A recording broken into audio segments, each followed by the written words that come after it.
Avec les dames, avec maman Charlotte, c'est bien cela. Amen. Que tu bénisses maman Charlotte. Que tu bénisses maman Valentine. Amen. Le pasteur Gérard et le pasteur José, comme le prophète. Hein? Ok. Que Dieu bénisse le pasteur Osé. Amen. Et le pasteur, l'évangéliste Titi. Est-ce que nous avons d'autres hommes de Dieu ou femmes de Dieu dans la maison? Oui. Oui. Le pasteur, où est le pasteur Hubert? Il est là. Ah! Mais c'est le papa de la maison, hein, que Dieu bénisse le pasteur Hubert. Amen. À chaque fois que Jésus nous fait une grâce, de vous accueillir dans sa maison, que Dieu vous bénisse. Vous pouvez vous asseoir. Amen. Alors, demain nous sommes les invités spéciaux du pasteur Hubert. Le matin, l'après-midi, c'est cela, pasteur? Le matin, c'est à quelle heure? 10 heures. À 10 heures. Et l'après-midi? À 15 heures. 15h30. Ok. Alors, hier, j'avais oublié de... Décidément, j'ai oublié beaucoup de choses hier. De vous parler de l'école biblique que la foi victorieuse est en train de lancer à Dublin. Nous allons commencer le 28 février, c'est-à-dire dans 2 semaines à peu près. C'est une école biblique où nous allons étudier des thèmes de base comme la création et la chute de l'homme, la rédemption, Zoé, la vie de Dieu, la Trinité, le Saint-Esprit, l'alliance du sang, l'autorité du croyant. Alors ce que nous proposons aux gens, c'est, pour ceux qui ne sont pas à Dublin en Irlande, c'est de pouvoir, s'ils veulent, suivre ces cours, soit par mail, en téléchargeant, ou en recevant des CD et des DVD. Alors, je sais qu'à Lyon, nous donnons aussi beaucoup d'enseignements quand nous venons, mais l'école biblique qui s'appelle Tétélestai, qui signifie, c'est le mot grec qui signifie tout est accompli, Tétélestai, tout est accompli. Ça sera 2 fois par mois à Dublin. Donc ça sera à un rythme un peu plus accéléré que par rapport à Lyon. Ça n'empêche pas qu'on continue nos enseignements à Lyon. Mais ceux qui veulent vraiment prendre des cours peuvent se procurer ce document et nous contacter soit au téléphone ou bien à travers les mails par rapport à cette école biblique. Alors, c'est une école biblique qui coûte 30 € par mois, et 30 € pour ceux qui prennent des cours bibliques, c'est absolument rien du tout, parce que l'école biblique coûte beaucoup plus cher que ça. Mais nous voulons juste que les gens qui veulent étudier la parole puissent facilement avoir accès à la parole. Donc si ça vous intéresse, vous pouvez, comment dirais-je, vous pouvez les prendre et nous contacter. Amen.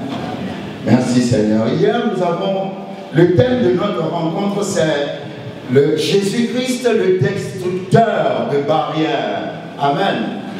Et nous avons parlé hier, le Seigneur nous a conduit un peu différemment parce que nous sommes arrivés dans un thème qui n'est pas très populaire. Ce thème, c'est respecter l'onction des hommes de Dieu. Amen. Vous voyez, vous êtes très calme quand j'ai dit le thème. Il n'y a pas de... Amen. Et il peut y avoir des blocages dans ta vie parce que tu parles contre l'homme de Dieu. Amen. Il peut y avoir des blocages dans ta vie parce que tu critiques trop l'homme de Dieu. Il peut y avoir des blocages dans ta vie parce que, bon, tu n'honores pas l'onction qu'il y a sur les hommes de Dieu. Et nous avons vu que l'homme de Dieu peut même commettre une erreur, mais dans son erreur, quand il va parler sur toi, ce qu'il va dire va t'arriver. Nous avons vu ça avec Noé qui était sourd, mais quand il s'est réveillé, il a maudit, ce qu'il a dit est arrivé. Nous l'avons vu avec Moïse qui a pris une autre femme. Et son frère et sa soeur ont commencé à le critiquer. La lèpre est venue sur Marie. Et Aaron, apparemment, n'avait pas été frappé, mais comment il a été frappé? Le jour où il avait enlevé ses habits sacerdotaux, il était mort en même temps. Parce que pendant qu'il avait jugé Moïse, il était encore dans les habits du souverain sacrificateur. Et l'habit du souverain sacrificateur le protégeait. Mais le jour où il a enlevé, il est mort en même temps. Amen. Donc, faisons attention à la manière dont nous parlons des hommes de Dieu. Vous savez, parfois, on va chercher des excuses, des raisonnements ailleurs.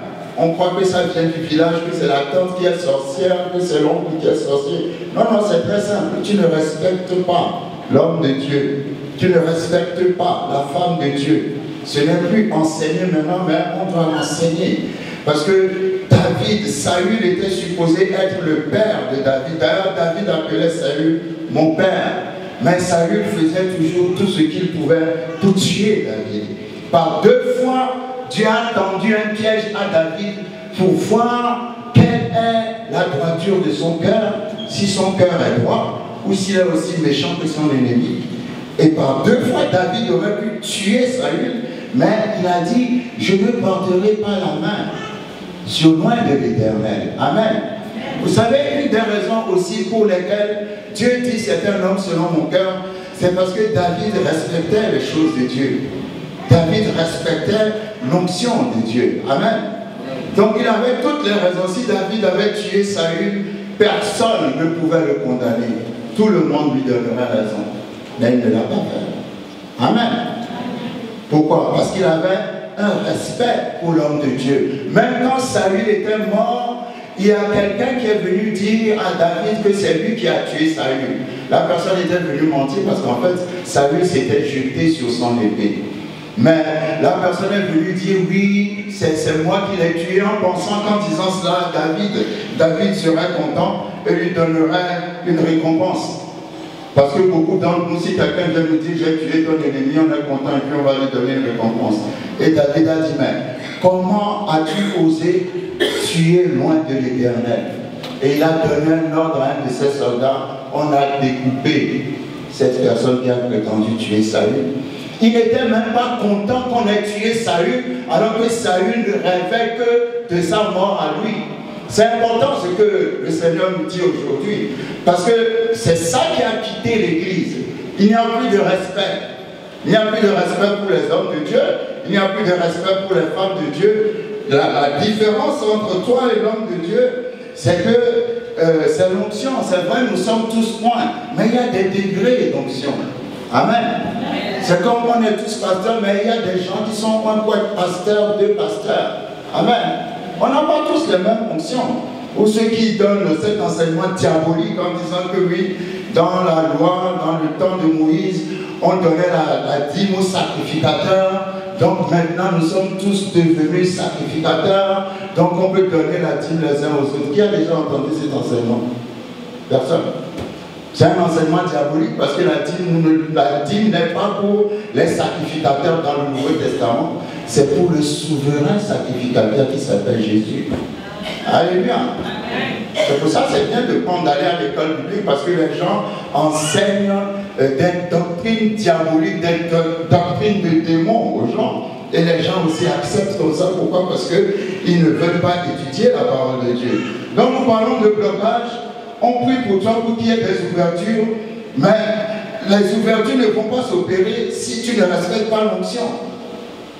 Amen. Il faut respecter l'onction. Personne n'est parfait, le pasteur n'est pas parfait, le pasteur peut commettre des erreurs, mais il y a l'onction de Dieu sur le pasteur. Et l'onction agit toujours. Nous avons vu Élie dans le temple, pour ceux qui n'étaient pas là hier. Élie avait des enfants qui faisaient n'importe quoi dans le temple. Donc dans le cœur de Dieu, Dieu avait déjà rejeté Élie. Parce que Élie ne pouvait pas corriger ses enfants. Quand Anna est arrivée dans le temple, parce que l'Esprit de Dieu n'était plus sur Élie, Élie a vu Anna en train de prier et il a discerné que Anna était sourde. Et Anna a dit non, c'est parce que je cherche quelque chose qui prend du temps à venir. Et c'est pour ça que je parle, je ne sais même plus comment prier. Et Élie a juste dit que le Dieu d'Israël exauce ta prière. C'est tout ce que Élie a dit. Il n'était pas en une très bonne relation avec Dieu, mais sa parole a donné un enfant à Anne. Parce qu'il y avait une onction sur lui. Amen. Donc nous devons revenir à une restauration du respect de l'homme de Dieu. Amen. La Bible dit que Jésus n'a pas pu faire beaucoup de miracles là où il était né parce que les gens le voyaient comme le fils du charpentier, le fils de Marie, le fils de Joseph. Mais quand il est parti de là, là où on l'a considéré, il a commencé à faire de grands miracles. Amen. Il y a dans vos pasteurs de grands miracles, mais parce que vous ne les considérez pas, vous ne le recevez pas. Le respect de l'onction amène la restauration dans ta vie. Donc vraiment, nous parlons de blocage. Jésus brise les barrières, Jésus fait ceci, oui. Mais si toi tu ne fais que mettre le pied dans le plat, passer à côté des principes de Dieu, on peut prier pour toi pendant je ne sais pas combien d'années, ça ne changera pas. Parce que Dieu respecte son principe. Dieu est un Dieu, comme je dis, pour moi, Dieu est un Dieu de principe avant d'être un Dieu de prière et un Dieu de jeûne. Parce que si tu pries tout le temps, tu jeûnes tout le temps, tu pries tout le temps, tu jeûnes tout le temps, mais tu passes tout le temps, ton temps à insulter ton pasteur, à critiquer ton église, ça ne sert à rien de jeûner et de prier. Parce qu'en même temps tu jeûnes, tu pries, mais en même temps sur toi-même tu te mets des barrières.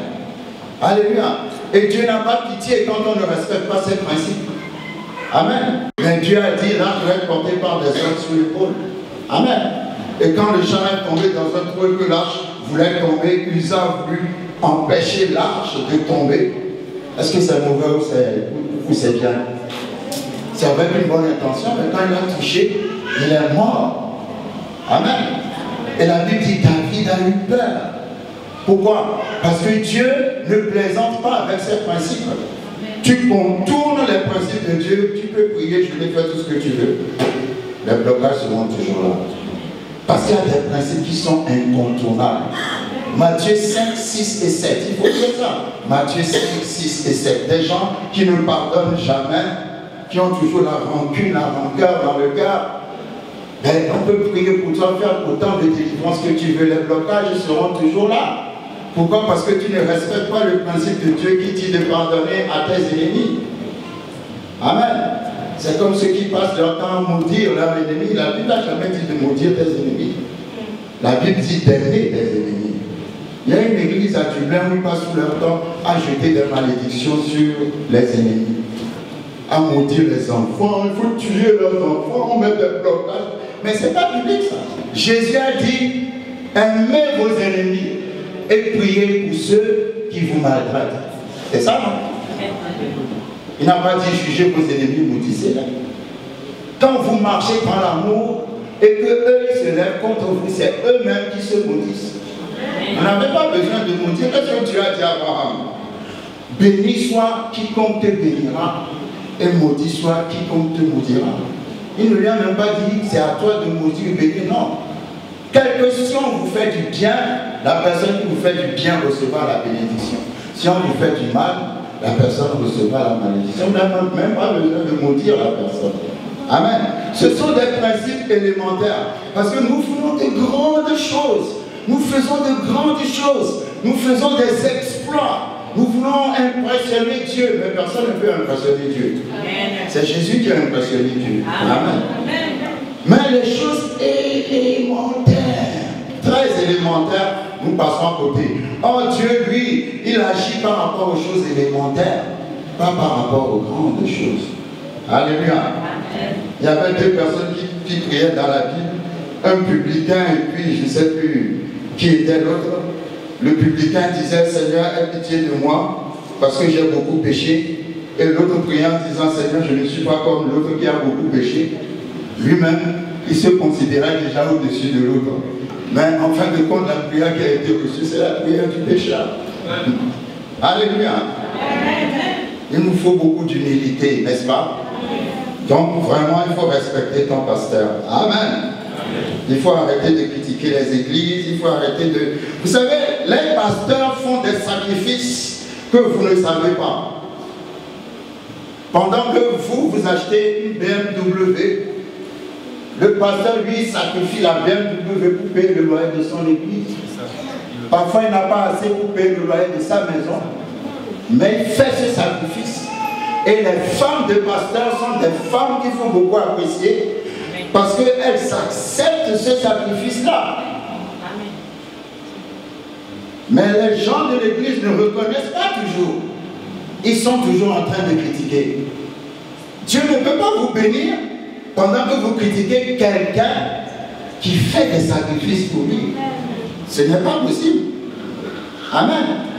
Quand il n'y a pas de guérison, il y a trop de blocage dans l'église, c'est parce que le cœur de l'église n'est pas propre. Donc, il faut que tu te repentes, que tu considères ton pasteur, que tu arrêtes de le critiquer. Amen. Parce que ce n'est pas facile d'être pasteur. Quand on voit un pasteur comme ça à vue d'œil, on croit que c'est très facile, mais ce n'est pas facile. Hein? Parce que le pasteur, quelque part, il donne sa vie pour les brebis. Parce qu'à la position où il est, il reçoit des flèches que toi tu ne reçois pas. Il reçoit des attaques que toi tu ne reçois pas. Et tu n'as pas idée. Ces attaques peuvent le tuer. Mais toi tu ne le sais pas. C'est pas facile d'être pasteur. Alléluia. Donc c'est très important de revenir au respect pastoral. Quand tu vas revenir au respect pastoral, tu vas voir que quelque chose va changer dans ta vie. Alléluia. Amen. Parce que Dieu dit, j'honore celui qui m'honore. Je ne peux pas dire, j'aime Israël, mais je n'aime pas les Juifs. Alléluia. Si j'aime Israël, je dois aimer les Juifs. Si je dis j'aime Dieu, je dois aimer celui qui représente Dieu. Tu ne peux pas dire j'aime Dieu et puis insulter celui qui représente Dieu. Parce que si tu insultes celui qui représente Dieu, ça veut dire que tu insultes Dieu. Est-ce que quelqu'un a déjà vu Dieu quelque part? Mais Dieu a des représentants. Comment tu traites les représentants de Dieu? Si tu aimes Dieu, tu dois aimer aussi ses représentants. Alléluia. Amen. Je ne sais pas, mais le Seigneur, je n'avais pas vu les choses de cette façon, mais depuis hier, le Seigneur a voulu qu'on dirige les choses dans la direction du respect pastoral. Amen. Le respect pastoral. Amen. Tu n'appelles pas ton pasteur par son prénom. Alléluia. Il y a des gens qui m'appellent Jean-Claude, Jean-Claude. Bon, tu peux m'appeler comme tu veux, c'est pas, moi, c'est pas un problème pour moi. Mais si tu m'appelles Jean-Claude, tu recevras l'onction de Jean-Claude qui ne vaut rien du tout. Mais si tu m'appelles pasteur Jean-Claude, tu recevras l'onction du pasteur qui vaut quelque chose. Alléluia. Tu n'appelles pas ton pasteur par son prénom. Tu l'honores. Alléluia. Ce n'est pas par orgueil. Est-ce que vous comprenez ce que je veux dire? Mais ce sont les voies de l'onction. Quand quelqu'un est dans une position, il faut le respecter dans sa position pour être béni. Mais si tu ne veux pas le respecter dans sa position, les bénéfices de cette position ne peuvent pas agir dans ta vie. Alléluia. Donc il faut, c'est très important de respecter nos pasteurs. Amen. Je ne dis pas de les aduler ou de les adorer. Ou une fois j'étais parti au Bénin et j'étais en train de parler à un homme de Dieu et les membres de son église qui venaient pour lui parler se couchaient par terre avant de lui parler. Et moi j'étais bien debout pour lui parler. Je ne dis pas qu'il faut adorer l'homme de Dieu, mais je dis qu'il faut respecter l'homme de Dieu. Amen. Il faut honorer l'homme de Dieu. Rien que ça suffit déjà pour que quelqu'un ait une ouverture dans sa vie. Rien que ça suffit déjà pour que quelqu'un puisse avoir un miracle dans sa vie. Nous avons vu comment David dansait devant l'arche de l'Éternel et sa femme était à la fenêtre et s'est moquée de lui. La Bible a dit qu'elle n'a jamais eu d'enfant. Parce qu'on ne se moque pas de celui qui est loin ou de celle qui est loin. Amen. C'est très important. Alléluia. C'est très important. Le destructeur de barrières, nous avons commencé 2015 avec un message, Luc chapitre 3, qui dit la 15e année du règne de Tibère César, on a entendu une voix dans le désert. Alléluia. Et nous sommes arrivés à la 15e année. Moi, j'ai la conviction que 2015 doit être un tournant dans la vie de tous ceux qui croient en Dieu. 2015 doit être un tournant dans ta situation. Je ne suis pas prophète, mais je peux le prophétiser. Parce que quand je lis la parole de Dieu dit que Jean-Baptiste est arrivé la 15e année. Nous sommes dans la 15e année des années 2000. Et cette année 2015, ta vie doit décoller d'une manière ou d'une autre. Tu dois avoir la foi dans cette parole, croire dans cette parole. À la fin de cette année, tu ne dois plus être dans la position où tu es maintenant. Ce n'est pas possible. Parce que la Bible dit que la 15e année, Jean-Baptiste est apparu dans la ville? Non. Parce qu'il y a la vie dans la ville. Il est apparu dans un jardin? Non. Il y a la vie dans les jardins. Il est apparu là où il n'y a pas la vie. Où est-ce qu'il n'y a pas la vie dans ta vie? Je dis, où est-ce qu'il n'y a pas la vie dans ta vie? Qu'est-ce que tu fais dans ta vie qui est un désert, qui ne produit jamais? Eh bien, je prophétise qu'en 2015, il y aura une voix qui va se faire entendre dans ta vie.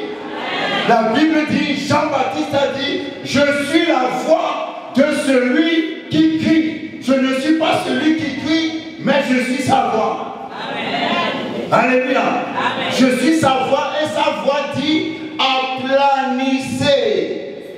Toutes les montagnes qui vous ont retenues jusqu'à maintenant sont aplanies au nom de Jésus. Là où tu n'as jamais expérimenté de fruits, de fécondité, de fertilité, cette année, ça sera le contraire. Parce que Jean-Baptiste est apparu dans un cimetière, dans un désert, là où rien ne pousse, là où il n'y a pas la vie. Et il a emmené la parole de Dieu, là où rien ne pousse. Il a commencé à prêcher au sable. Et la foule a quitté la ville pour venir dans le désert. Quelqu'un ne me comprend pas. Il n'y avait pas d'agence de publicité, il n'y avait pas des affiches. Il est parti tout seul dans un désert. Il a commencé à crier dans le désert et les gens ont quitté la ville pour venir dans le désert. Il a emmené la vie là où il y avait la mort. Cette année, il y aura la vie là où tu n'as jamais produit. Là où on t'a dit que tu ne porteras pas de fruits, tu porteras des fruits en abondance.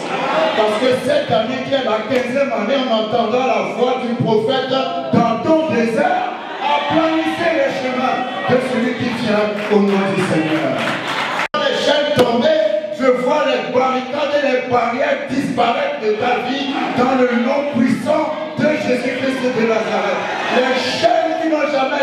brisés seront brisés cette année. Cette année pour toi, c'est l'année de l'annon. L'annon qui était attaché, surveillé par ceux qui l'ont attaché. Mais quand Jésus a parlé, quand il a envoyé la parole est en train d'être envoyée maintenant. La Bible dit qu'on a détaché l'annon. Et personne n'a pu empêcher qu'on détache l'annon. Quand ton temps arrive, alléluia. Et je parlais souvent de Jésus, hein, quand Jésus prêchait, les gens prenaient des pierres pour le lapider. Et la Bible dit toujours, mais Jésus, passant au milieu d'eux, s'en alla. Ils avaient les pierres, mais ils ont laissé tomber les pierres. Quand on te verra, tes ennemis laisseront tomber les pierres. Parce que c'est ton temps, c'est ton année. Maintenant, c'est le temps de ta grâce.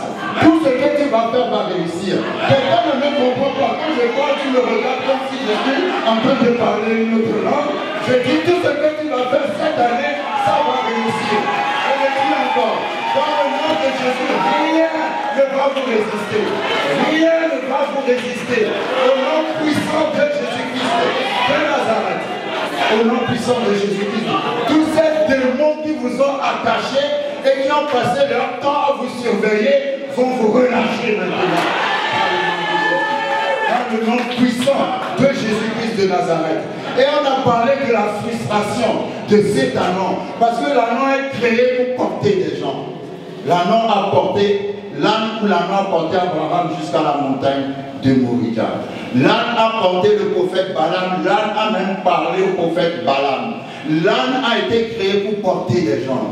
Ce pourquoi tu as été créé, si tu n'arrives pas à le faire, il y aura toujours une frustration dans ta vie. Mais ce soir, j'enlève la frustration de ta vie.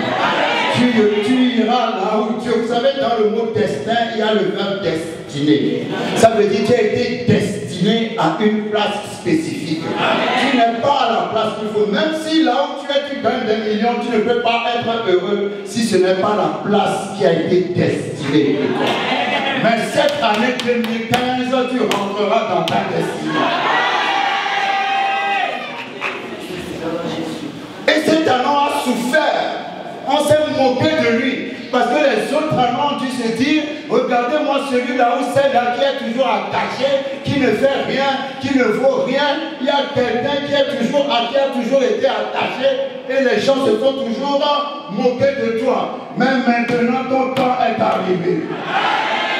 Parce que quand cet anon a été détaché, il a porté quelqu'un que les autres anons n'ont jamais porté. Je déclare que ce qui va t'arriver cette année n'est pas encore arrivé dans ta famille, n'est pas encore arrivé dans ton village, n'est pas encore arrivé dans ta nation, n'est pas encore arrivé parmi tes amis. Tu n'en as pas encore entendu parler parce que lui, on s'est moqué de lui, mais pour une fois qu'il a porté quelqu'un, il a porté le Seigneur. Il a porté le Seigneur. Et quand il portait le Seigneur, il n'a même pas marché dans la poussière parce qu'on mettait des vêtements sous ses pieds. Dieu dit, le temps est venu, je vais honorer quelqu'un. Je vais honorer quelqu'un. Vous savez, quand on regarde la situation de cet annon, on a l'impression que Dieu l'a oublié. Mais le Saint-Esprit m'a dit, non, non, c'est pas que Dieu l'a oublié, Dieu l'a réservé. Dis à ton voisin, je suis réservé. Vous savez, il y a des salles, quand vous allez dans ces salles, on met sur les chaises réservées. Réservé veut dire, ce n'est pas n'importe qui doit s'asseoir là. Ah, quelqu'un ne me comprend pas. Ce n'est pas n'importe qui s'assoit là où c'est marqué réservé. Alléluia. Alléluia. Ne soyez pas distraits, laissez le Seigneur faire son œuvre. Laissez la parole faire son œuvre. Ne soyez pas distraits, écoutez la parole. Je dis, quand on voit la situation de cet annon, on a l'impression que Dieu l'a oublié, mais le Saint-Esprit m'a dit, Dieu ne l'a pas oublié, Dieu l'a réservé. Certaines personnes se plaignent dans leur situation parce que leur situation ne change jamais. Dieu ne t'a pas oublié, Dieu t'a réservé. Était réservé pour Jésus. Il n'a jamais porté un homme parce que Dieu l'a destiné. destiné à porter le Seigneur. Parfois, quand ça tarde dans ta vie, c'est que Dieu t'a réservé pour quelque chose que les autres n'ont pas. Vous n'avez pas compris. Parce que quand vous allez dans une salle où tout le monde est assis, et puis il y a des chaises vides, marquées, réservées dessus, ça veut dire que la personne qui va s'asseoir là a quelque chose de plus élevé que ceux qui sont déjà. Tu peux partir avant moi, tu peux recevoir les bénédictions avant moi, tu peux faire tout ce que tu veux avant moi, ça n'a pas d'importance, moi je sais que je suis réservé. Parce que quand mon temps va arriver, ce qui va m'arriver ne t'est jamais arrivé et ne t'arrivera jamais.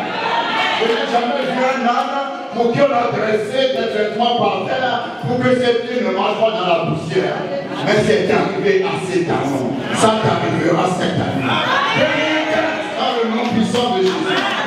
Dans le nom puissant. Jésus dit, je ne t'ai pas oublié, je t'ai réservé. Je ne t'ai pas oublié, je t'ai réservé.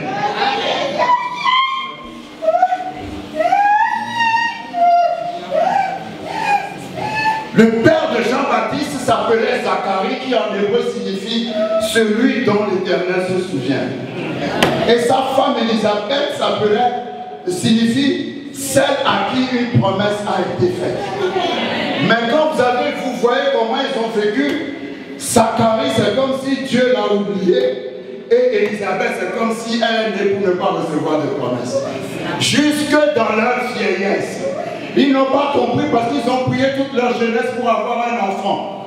Ils n'ont pas eu d'enfant. Peut-être les gens se sont moqués d'eux en disant, regardez-moi celui-là, il sert dans le temple, mais Dieu ne l'a pas béni.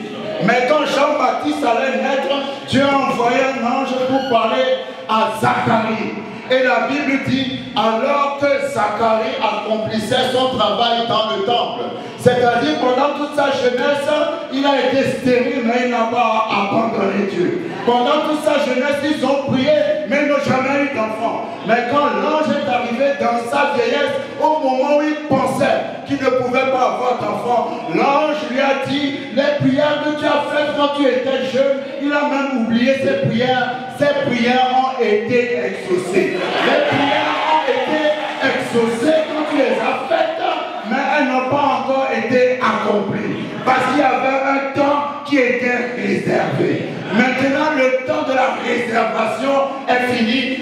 Ta femme va tomber enceinte. Dieu t'a réservé, Dieu vous a réservé pour mettre au monde celui qui est la voix qui crie dans le désert, à planifier les chemins de celui qui vient au nom du Seigneur, parce que Jean-Baptiste ne pouvait pas naître 10 ans avant Jésus. Il ne pouvait pas naître 30 ans avant Jésus. Il fallait qu'il naisse à un temps spécifique pour qu'il puisse prêcher Jésus par rapport au moment où Jésus devait arriver. Dieu t'a réservé pour un temps spécifique. Amen. Alléluia. Amen. Parce que tu es spécifique. Amen. Dieu ne fait pas les choses n'importe comment. Et la Bible dit, quand le temps est arrivé, Dieu fait que toutes choses concourent au bien de ceux qui aiment Dieu.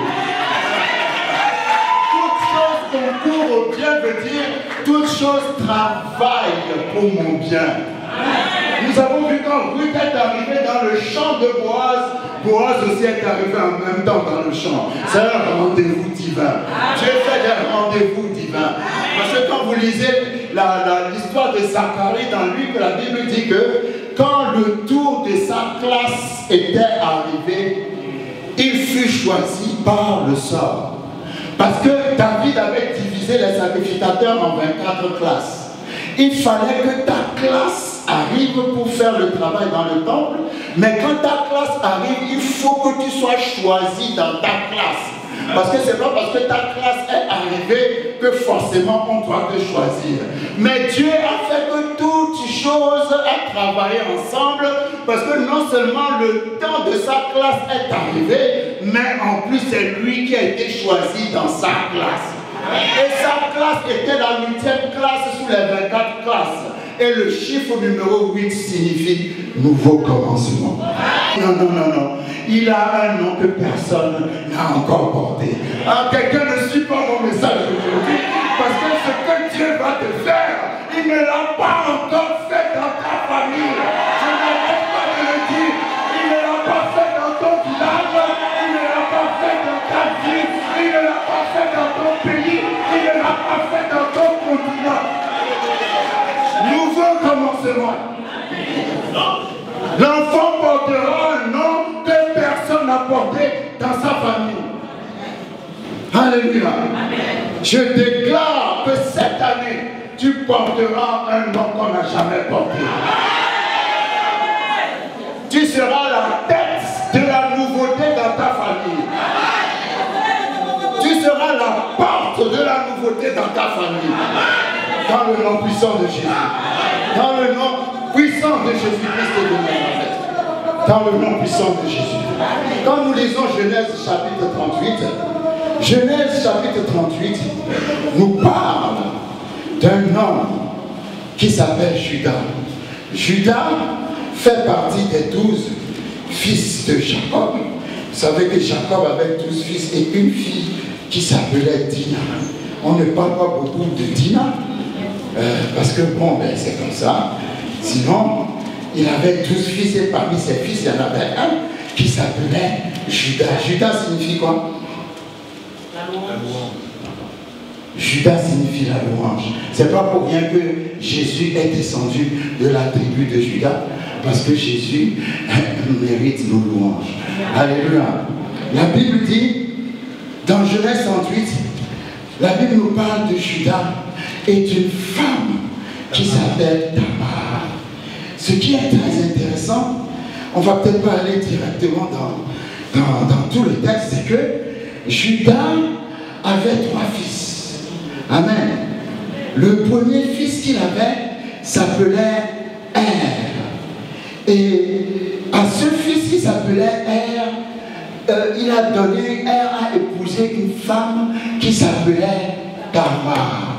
Amen. Amen. Mais la Bible dit que Er était méchant, un méchant homme, et Dieu a pris sa vie. Dieu le fit mourir. Donc sa femme, Tamar, était restée veuve. Mais dans la tradition juive, la tradition juive dit, si un frère meurt, que ce frère n'a pas eu d'enfant, son frère doit prendre sa femme et faire des enfants à sa femme, pour que ce frère puisse avoir une postérité. Donc quand le premier fils de Judas est mort, on a donné Tamar au deuxième fils qui s'appelait Onan. Alléluia. Quand vous lisez Genèse 38 à son verset 8, la Bible dit, alors Judas dit à Onan, va vers la femme de ton frère, prends-la comme beau-frère et suscite une postérité à ton frère. Onan, sachant que cette postérité ne serait pas à lui, se souillait à terre lorsqu'il allait vers la femme de son frère, afin de ne pas donner de postérité à son frère. Quand la Bible dit qu'il se souillait à terre, nous sommes des adultes et nous comprenons que sa semence n'allait pas dans la femme de son frère, mais ça allait par terre. Ça aussi, c'est un autre message. Alléluia. Et la Bible dit que quand Dieu a vu cela, verset 10, ce qu'il faisait depuis à l'Éternel, qu'il le fit aussi mourir. Amen. Donc maintenant, il restait le troisième fils. Amen. Puisque les deux grands frères n'ont pas pu avoir d'enfant avec Tamar, il restait maintenant le cadet qui s'appelait Sheila. Mais Sheila était encore jeune et ne pouvait pas épouser Tamar. Donc Judas a dit à Tamar d'aller dans la maison familiale et d'attendre peut-être quand le petit dernier deviendra grand, il pourra peut-être donner une postérité à ses frères. Mais Tamar n'a pas voulu, enfin ne voulait pas, certainement que le temps passait, enfin bref. La Bible dit que Tamar, un jour, a enlevé ses habits de veuve. Et elle s'est voilée, elle s'est habillée différemment, et puis elle était partie pour attendre dans une rue, parce qu'elle avait appris que son beau-père Judas allait passer par là. Donc elle s'était voilée et s'est fait passer pour une prostituée. Donc quand Judas est passé par là, Judas ne savait pas que c'était sa belle-fille. Donc Judas a voulu aller avec elle. Et elle a dit à Judas, mais si tu vas avec moi, qu'est-ce que tu me donneras? Et Judas lui a dit, je te donnerai un chevreau. Elle a dit, ok, mais avant cela, donne-moi quand même des garanties. Alors elle a pris chez Judas son cordon, son bâton et son... Il a pris 3 choses. Alors rapidement. Son cachet, son cordon et son bâton. Alors elle a pris ces 3 choses comme garantie, comme quoi, après avoir fait leurs affaires, Judas allait lui envoyer le chevreau. Donc ils ont fait leurs affaires. Et le lendemain, Judas a envoyé un de ses amis pour donner le chevreau à cette femme. Et on a cherché partout cette femme, on a pu trouver cette femme. Et quand elle a eu des rapports avec son beau-père, qui ne savait pas que c'était sa belle-fille, elle est tombée enceinte. Donc quand elle est tombée enceinte, les gens sont venus dire à Judas, mais ta belle-fille s'est prostituée, quelqu'un l'a mis enceinte. Judas a dit, ah bon, il faut la brûler. Et au moment où on devait la brûler, elle a sorti les garanties. Amen. Elle a dit, celui à qui appartient ce cordon, ce bâton et ce cachet, c'est celui-là qui m'a enceinté. Donc Judas était bloqué.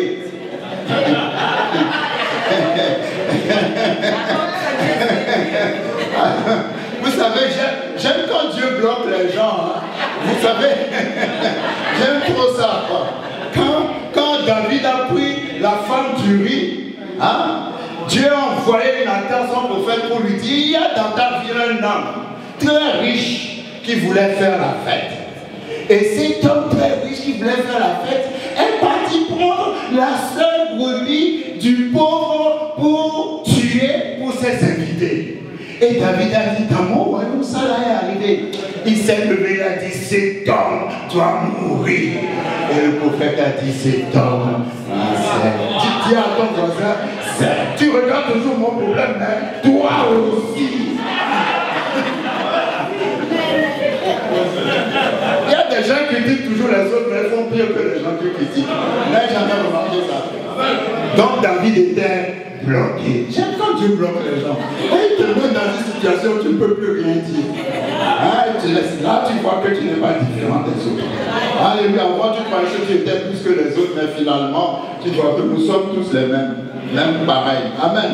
Donc, Judas voulait qu'on la brûle. Quand elle a sorti les garanties, il s'est tué.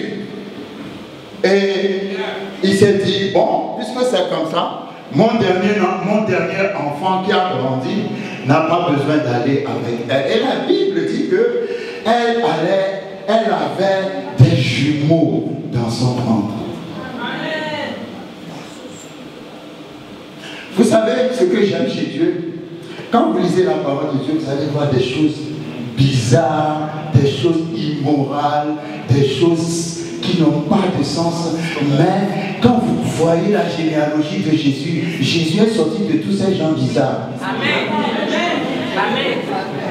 Jésus n'est pas sorti. Jésus est sorti dans sa généalogie. Il y a Tamar qui a couché avec son beau-père. Il y a Rahab qui est connue comme la prostituée de Jéricho. Il y a des gens bizarres.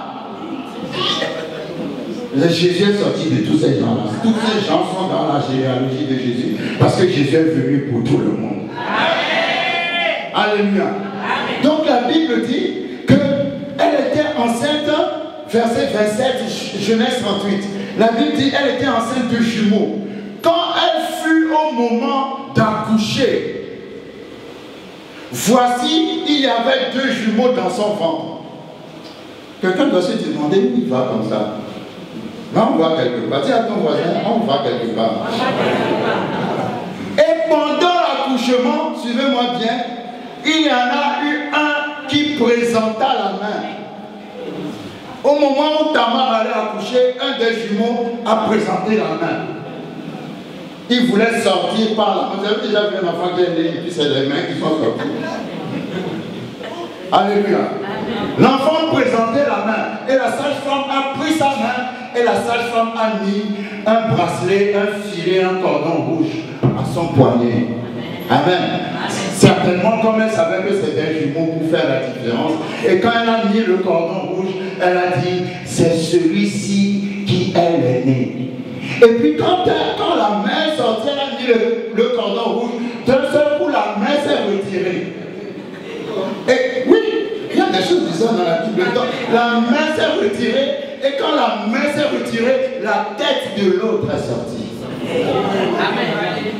Et quand la tête de l'autre est sortie, elle a vu la tête de l'autre et puis elle a dit, ah, qu'est-ce que tu as fait? Comment as-tu fait cette brèche? La prière que je veux faire ce soir, c'est la prière du Dieu qui fait des brèches. Vous savez, les brèches, ça veut dire les ouvertures. La sage-femme dit, j'ai vu la main du... Elle a même appelé l'aîné. Ne donnez pas de nom aux gens si ce n'est pas Dieu qui a donné le nom. Ce n'est pas parce que la main est sortie que c'est l'aîné. Parce que la main est sortie pour bloquer l'autre. La main est sortie pour empêcher l'autre. Mais d'un seul coup, ce qui est sorti est rentré et on a vu, oh pardon, on verra ta tête. Ta tête va sortir cette année. C'est une main qui t'a toujours bloqué va être retirée. D'un seul coup, les amis vont dire, ah. La sage-femme était étonnée. Elle a dit, mais j'ai vu une main sortir. D'où vient la tête? Ah, ma Bible dit, tu seras. Aucune main diabolique ne t'empêchera d'être la tête. Tu seras la tête. Tout le monde va croire que c'est quelqu'un d'autre qui va sortir. Mais Dieu va faire une brèche pour toi. On verra ta tête qui va sortir. Tu sortiras comme un champion. Tu sortiras comme un champion. La sage-femme a sursauté. Elle a dit, mais comment on peut faire cette ouverture? Parce que normalement c'est impossible. Mais ce qui est impossible aux hommes est possible à Dieu. Ah, j'aime Dieu. J'aime Dieu. Elle a dit, c'est l'aîné. Non, c'est pas l'aîné. C'est le diable qui veut prendre la tête de l'aîné. Ah, quelqu'un ne me comprend pas. Amen. Vous savez, quand vous lisez la Bible, les aînés ont toujours eu des problèmes. Même dans les familles. Combien d'aînés nous avons dans la salle aujourd'hui? On est là. D'accord. Que Dieu vous bénisse. Amen. Quand Jacob et Ésaü, qui étaient des jumeaux, allaient sortir, Ésaü est sorti, Jacob est sorti entre les sortis. Il y a des choses bizarres. Qui est sage-femme ici? Est-ce que vous avez déjà assisté à un accouchement comme ça? Où les deux sont sortis et puis l'un prenait le pied de l'autre. Pourquoi? Il prenait le pied de l'autre parce qu'il voulait l'envoyer en arrière pour prendre sa place. Mais c'est ce qui s'est passé plus tard. Parce que plus tard, il a pris la bénédiction de l'aîné. L'aîné est toujours attaqué. Quand Joseph a eu Manassé et Ephraïm, au moment où Jacob allait les bénir, Jacob a mis sa main droite sur le plus petit. Et il a dit, le plus petit sera plus grand que l'aîné. Mais en Jésus, parce que Jésus est notre Yahya, Jésus est notre aîné, en Jésus, personne ne prendra ta place. Et Dieu va restaurer ton droit d'aînesse dans le nom puissant de Jésus-Christ de Nazareth. Cette année, particulièrement, et il faut faire une offrande pour les aînés.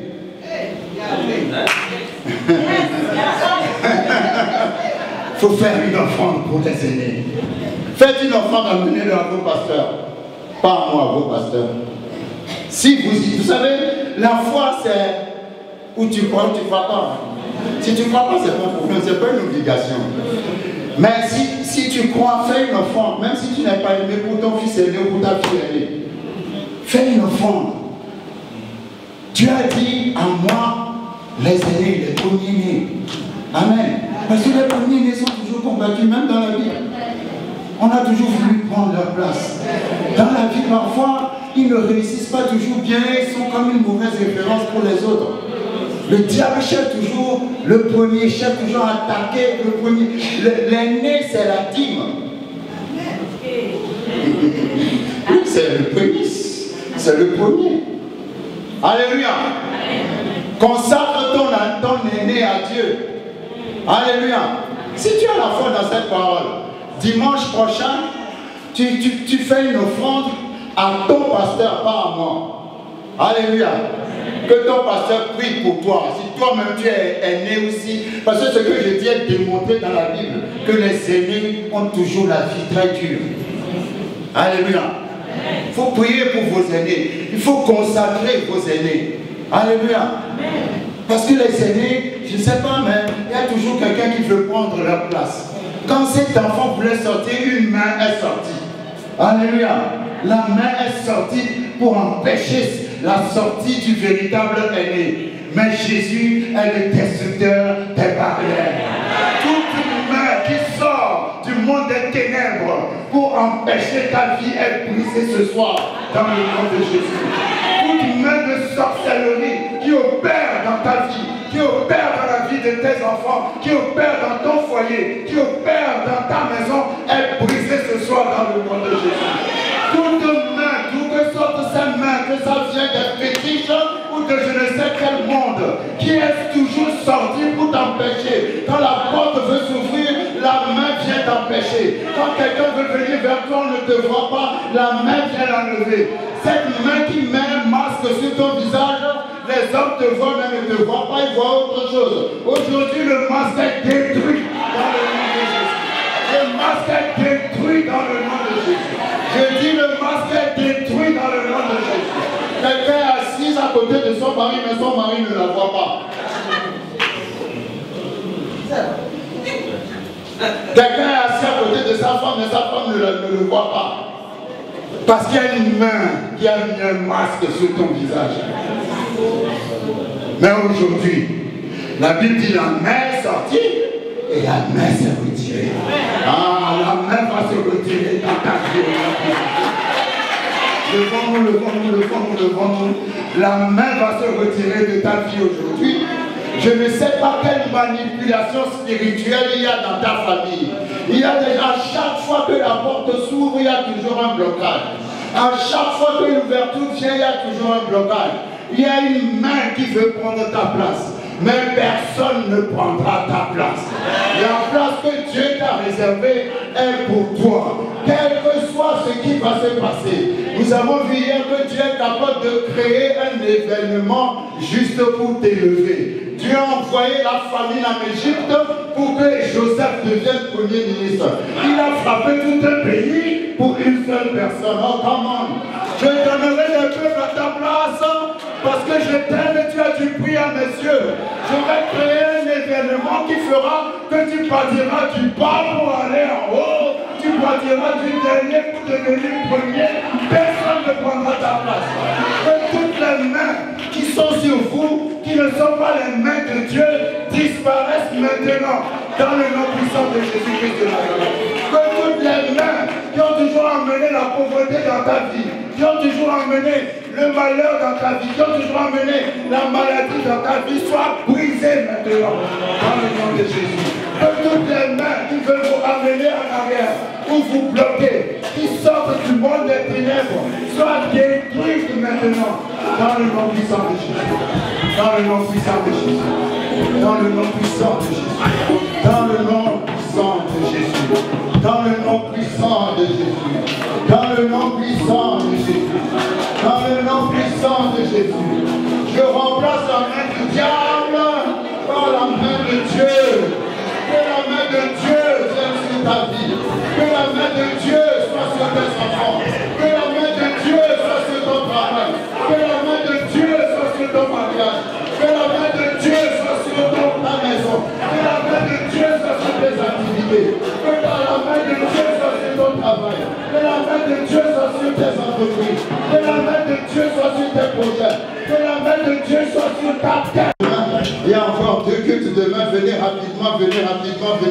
rapidement. Venez rapidement. Venez rapidement. Venez rapidement. Venez rapidement. Venez rapidement. Venez rapidement. C'est Jésus, le roi.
Que c'est le prédicateur qui doit forcément prier. Non, non.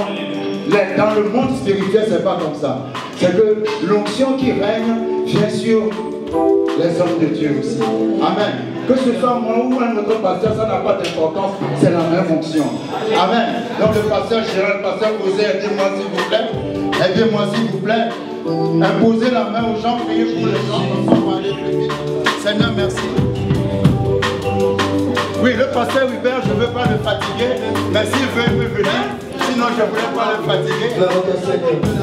Pardon? Et tous les pasteurs, je connais pas les pasteurs, tous les pasteurs venaient. Maman Charlotte, touche ma vie. Venez exercer votre touche ma vie. Amen, amen. Seigneur, merci pour ta parole. Utilise la main de l'ennemi sur ta vie. Utilise la main qui veut empêcher l'avancement dans ta vie. Parce que toi, tu es une foi. Merci parce que toi, tu es une foi.